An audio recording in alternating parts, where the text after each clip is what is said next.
Story 1. I don't know if this will gain any traction, but this has been on my mind ever since it happened. I'm a respiratory therapist that works at a local hospital. I was on my way to work about less than a mile away from my occupation when the car in front of me quickly emerged into one of the emergency lanes as if something sudden had just happened then. He just sat there, no hazards going off, nothing to indicate he planned on moving. I still had 20 minutes before I had to be at work. Assuming this individual may be in distress or have car problems, I decided to be a good Samaritan. I parked on the shoulder of the road and turned on my hazards. We exchange eye contact, and I gestured a wave. I rolled down my window and asked, "Are you okay?" He seemed to have either not heard me or ignored me, but he did seem to realize I wanted to help him. He gets out of his car at this point. Keep in mind, we are on an extremely busy road. I'm in my work scrubs, which tends to help people relax knowing they're with a healthcare professional. However, this was different. When he got out of his vehicle, I assumed he would have told me that he was in some type of pain or something that caused him to pull over abruptly. He'd been driving fine the entire time I was behind him, so I casually get out of my vehicle and walk over to the back end of his car. This is when I officially start a conversation, asking if he's hurt. Is something wrong? All the basics, but the thing is, his eyes were cold. He had this body language to him that almost made him seem a little unhinged or skittish. He had not answered any of my questions, so I tried once more, asking, "Hey man, we're in the middle of a busy road. Is there something wrong with your core or something going on with you?" He simply replied, "No." I started to feel the sensation of discomfort, like he wanted to do something to me but was restraining himself, so I continued to play it off. He didn't seem drunk or high, but he had these black beady eyes that I could not stop looking at. It was as if he was just a vessel to something dark. I tried to continue the conversation. "Why did you stop, man? You don't want to get hit out here." He replies, "I don't know. I don't know where to go." I didn't know what he meant by this, so I questioned further by saying, "Do you know what city you're in right now? If you're lost, I can't tell you where the nearest highway is," which was also less than a mile away.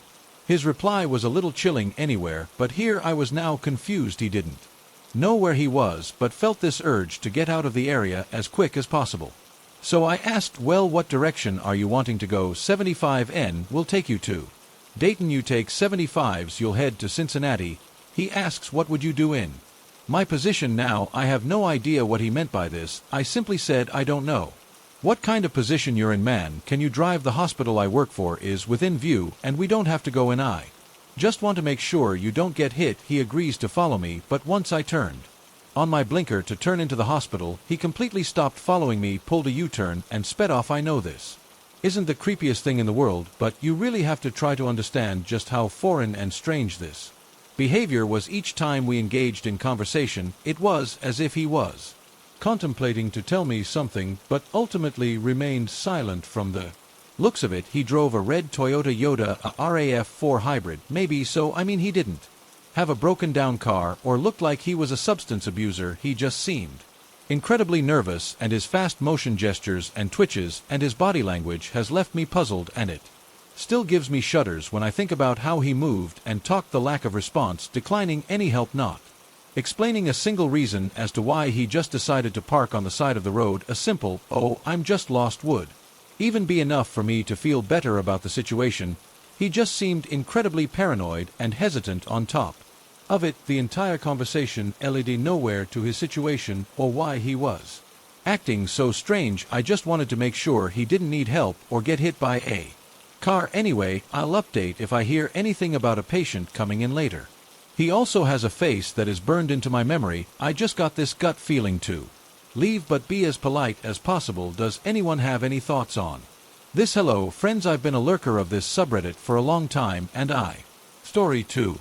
Figured it was high time I shared some of my spooky tales. First and foremost, my name's Mickey. I'm in my 20s, and this story happened when I was still a munchkin below the age of 12. You'll have to excuse how overly sarcastic this story may seem. It's still scary to talk about, and humor is my defense mechanism.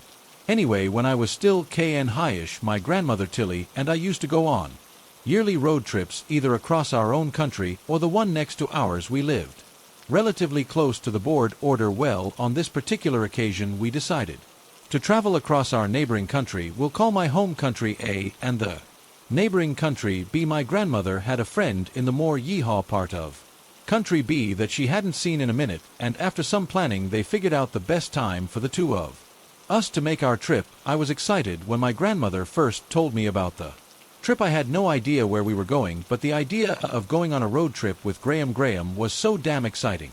I could hardly contain myself. Fast forward a few months, and we finally hop in the car and head off on our merry way. The trip would take approximately a week.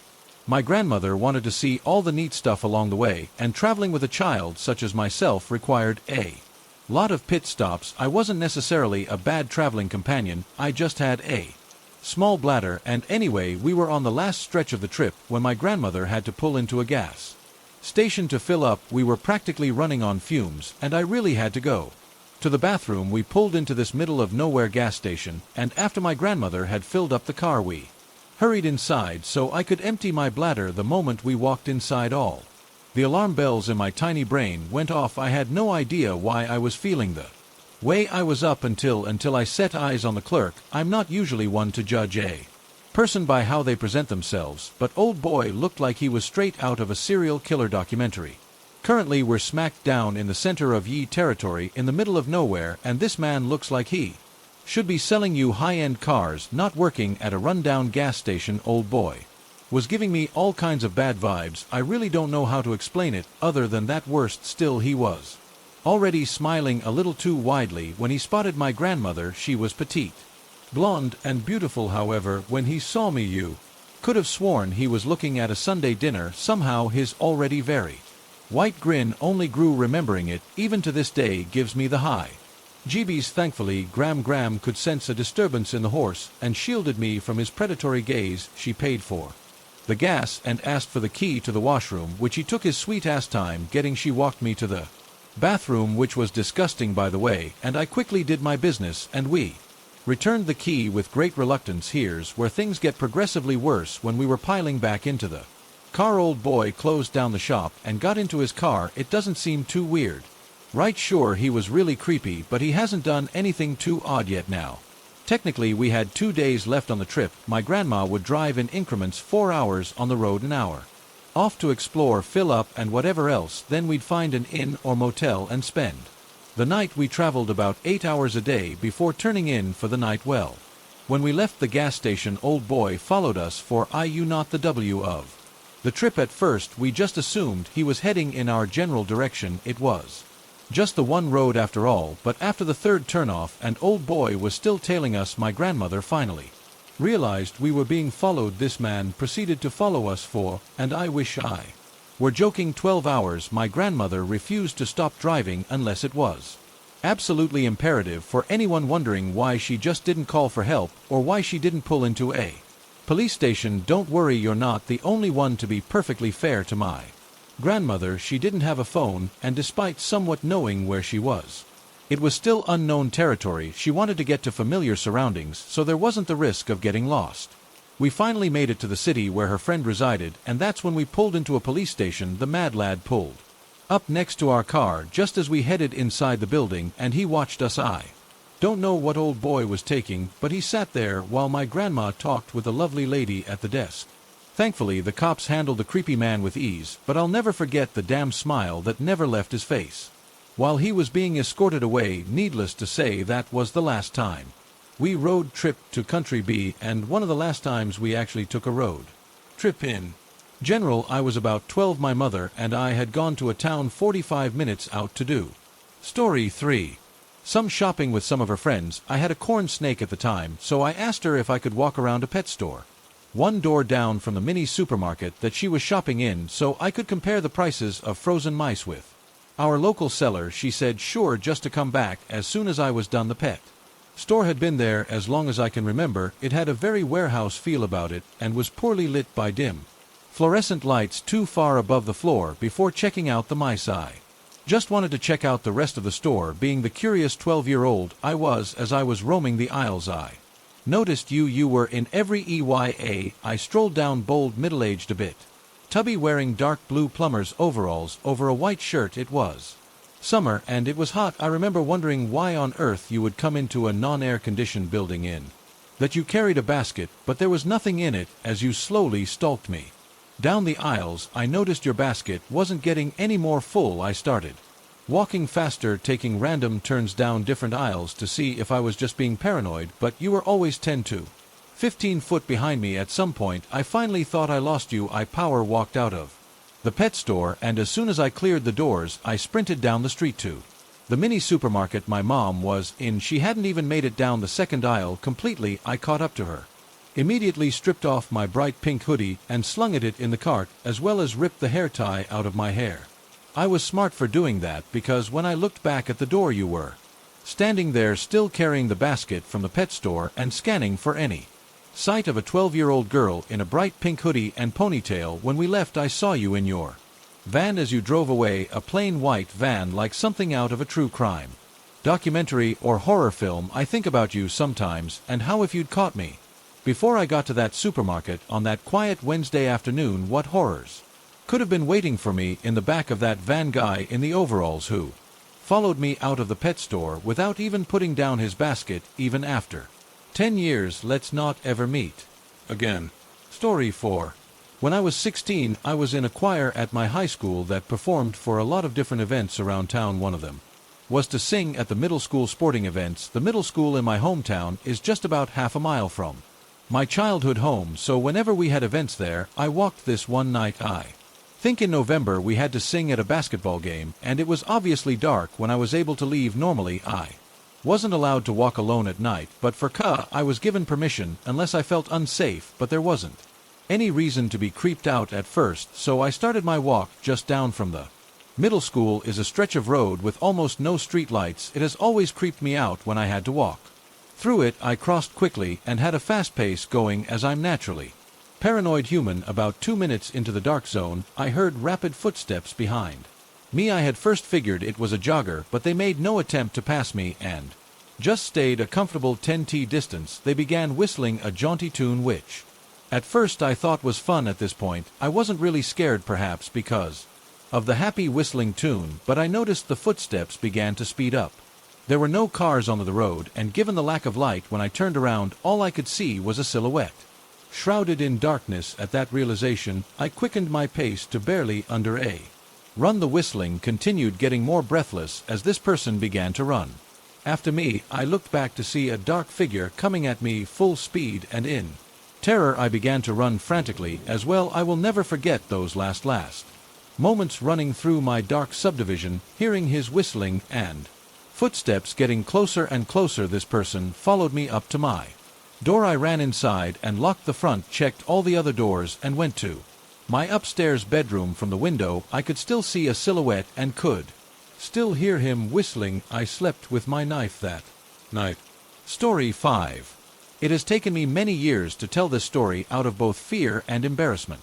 I share this today is more than simply therapy for myself, but as a warning to all people. Be careful who you meet on social media. In 2018, my ex-husband and I were at the end of a very, very tumultuous marriage. He and I had been polyamorous for about 3 years before I met this guy. His name was Jez. I met Jez on OkCupid. I was 28 and he was 42. We hit it off very quickly. After a few weeks of talking, I agreed to meet up with him at a restaurant close to my house. We sat and talked for a few hours before I invited him over to meet my husband. Things went very well and they seemed to get along, so Jez and I started dating. This guy completely sweeps me off my feet. Jez was sweet and caring. He enthusiastically listened to every little thing on my mind, engaged and validated me over and over again. He absolutely revered me for my strength and wisdom. He practically worshipped me for all that I was and all I was becoming. He showered me with gifts, flowers, and random good deeds just to make me feel safe, wanted, and cared for. I'd never been in a relationship that felt quite like that. It was wonderful. It was as though we'd been looking for each other for years. After the first few weeks, he had a meltdown over my polyamorous nature. He pulled the plug because he said he was already falling for me and couldn't handle sharing me. I stood my ground and accepted this boundary and the fact that I would have to let him go. I left that night sad but confident that I'd done the right thing for the both of us. The next week, he sent me flowers and AC to my workplace, begging for another chance and reassuring me that he would rather try than not and end up regretting it. Even though it was scary, he wanted to take this journey with me. We continued dating, and it was just as wonderful long nights we spent awake talking, sharing, laughing, love-making and planning. We went places and did things that I'd always wanted to do. Then, in the deepest, most intimate moments, we would just sit there in silence. He would grip my hand to his face in solidarity and astonishment, asking, "Where have I been all this time?" Our time together was effortless. We fit together like puzzle pieces. By August of 2018, my marriage had ended by no fault of Jez's, and by October my husband had moved out. I was on a lease at the time and knew I couldn't afford the place on my own, so finding a roommate was essential. I had no support system to fall back on, nor did anyone else I know need a place at the time, so Jez offered to move in. Even though I was hesitant, we'd only been together about 4 months, and I knew everything always changes when you move in with a partner. Despite my hesitation, I agreed. He was wonderful to me. How bad could it be? I was not prepared for the change that was to come. It was literally like night and day. Jez suddenly became a different person. He was extremely controlling, jealous, and lazy, nothing like the person I thought I'd met, and the way he treated me progressively got worse and worse. Hanging out with my friends became a burden, if not impossible, because he would blow up my phone guilting me about leaving him alone or not involving him in some way. Yet, when I tried to, it was also treated as a burden and inconvenience, as he would huff and puff his way through even the concept of leaving space for anyone but ourselves. In December of 2018, we attended my work Christmas party. I'd given him the option whether he wanted to go or not. It was really neither here nor there for me, especially because I'd already learned that he really didn't do well if he felt pressured into social situations. I opened the invitation to him because he had expressed to me over and over that it was important for him that he was involved in my social life for the full month he knew about it. He insisted that he wasn't going. I took it as him being introverted and didn't push the issue. I let him know that I would make sure he felt welcome if he decided to go, but not to feel obligated. I was surprised when he changed his mind at the last minute and insisted on going, and even more stunned when we went and he actively acted as though he did not want to be there. Everyone there was incredibly welcoming and included him in the festivities and conversation. However, he still practically grumbled the entire night about the whole thing, mumbling insults and critiquing every little part of the party under his breath, as though being there was absolutely awful to have to endure. No one really seemed to notice the low whispering insults and gripes. At one point, after a couple of glasses of wine, my direct manager leaned into Jay-Z and started praising him. She and I were very close, therefore she was intimately familiar with what I'd gone through with my ex-husband. "I'm so happy she has you," she bleated through wine. "Happy? You have been absolutely transformative for her. It's so nice to see her finally happy and appreciate it without missing a beat." Jez grimaced at the comment and quickly snapped back, "You don't know me." I honestly didn't believe my ears. It was one of those moments where time stops and you just know you couldn't have heard that correctly. I sat brewing on it for a minute before another light-hearted interaction with Jet prompted me to suddenly snap at him through grit teeth. "Stop it." This triggered me and I lost it. I pulled him outside and asked him what his problem was. I called out his behavior and told him if he was going to act that way, then he could just leave. That if he didn't want to be there, he should have stayed home. He ended up giving a sort of half-ass apology and we went back inside and finished the party. I remember the drive home that night, staring at out the dark window, had nothing in particular, and worried silence. I might have messed up was my only thought through the entire drive. This all started out slow, of course, like waving me away or invalidating my experiences and ideas due to my age, that I was just dramatizing my experiences because I was young, that kind of thing. The man who not 6 months prior had validated me, my trauma and experiences to the ends of the earth. Now, every time I started a story or tried to share anything, even trying to plan out meals for the week, he would openly show annoyance, as though I was violating his time and attention. Before I knew it, he was snapping at me over every little thing. If I asked how his day was or talked about my day, he would aggressively shut it down. "Why do you always ask me that? I don't want to talk sharp at home. I really don't care about your work. It's work." Before I knew it, I couldn't even bring him a plate of breakfast without being snapped at. It was as though he was testing me. When Jez and I first started dating, he flat out refused to talk about most of all of his exes. He refused to name them or discuss any of the issues or lessons learned. They didn't matter. He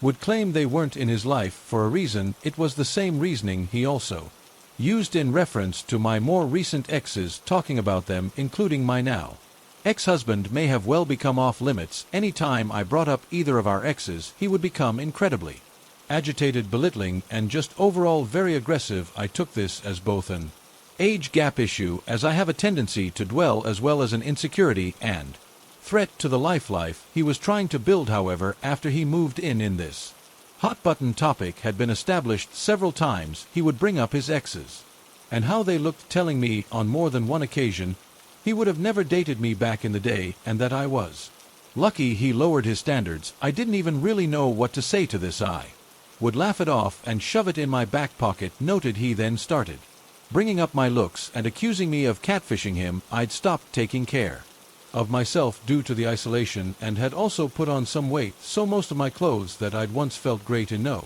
longer fit. And since Jez had also been dishonest with me about his financial position, he was always needing extra money here and there, leaving me broke almost all of the time. The horrible tragedy happened that following summer while Jez and I were together. I received notice that a good friend I went to school with shot himself in the head while tripping on LSD. Our whole class was devastated. He was without contest the best photographer of our class and one of the most kind-hearted individuals I've ever had the pleasure of knowing.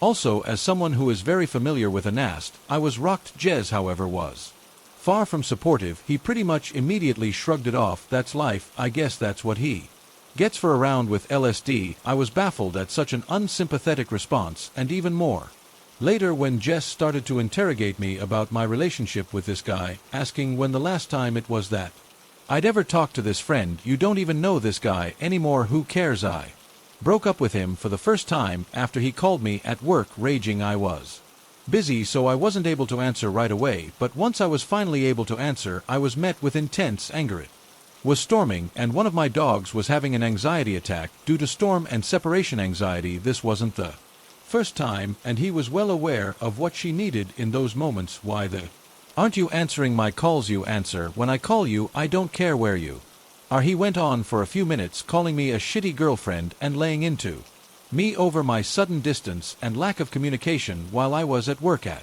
this point I was done, and I lost it. I tore into him over everything, especially causing problems for me at work. That being in my life is a privilege, and if he's going to wake up every day acting like he hates me, then I don't know what on earth he's even doing with me. I told him that I expected him to get his things and leave. I didn't want him there when I got home, and we could coordinate times for him to come and get the rest of his stuff. He flat refused, suddenly victimizing himself, claiming he had nowhere to go. How dare you make me fall in love with you? How dare you take me to meet your father and then dump me? My manager and her husband ended up following me home that evening because she was concerned for my safety and had offered to let me stay with her for a few days. I will never forget the scene I walked into, like Theon Greyjoy begging for his life. My boss stood next to me watching as this 42-year-old man crawled on his knees before me, begging for mercy and communication, at one point wrapping his arms around my legs, crying into them, "I can't believe this is happening. She's the love of my life, you know that," he cried to my boss. I couldn't believe what I was witnessing. This was the antithesis of a heartless person I'd been spending my days with. I shook him off and went to the back of the house, gathering enough of my things to get me through the next few days, as well as any and all valuables I could think of. It took a few days, but after about a week Jess started blowing up my phone, apology after apology. Suddenly he was the man I met again, full of humility and self-awareness. He acknowledged the awful way he had treated me and sent me walls and walls of thought-out messages, psychoanalyzing his own behavior, where it comes from, and the ways he knows it needs to change. I took him back like a dumb, desperate girl. I took him back. It wasn't long into the second round that he started to guilt me over the breaker. My panic had damaged his relationship with the people in my life, and he made sure that I knew it was my responsibility to fix it. It wasn't long after this that my car ended up breaking down at a gas station close to home. There was a very nice couple in the vehicle next to me that came to my rescue and checked things out under my hood. The gentleman turned out to be a mechanic for a living, so he had a good theory about what could potentially be going on. By this time I'd already attempted to contact Jess to let him know what was going on and where I was. It wasn't long till he got off work, so he told me to sit tight, and he would be there shortly. Meanwhile, this sweet couple stayed put and kept me company while I waited. Jez barreled in about 15 minutes later, completely ignoring the couple that had helped me. Touching bah.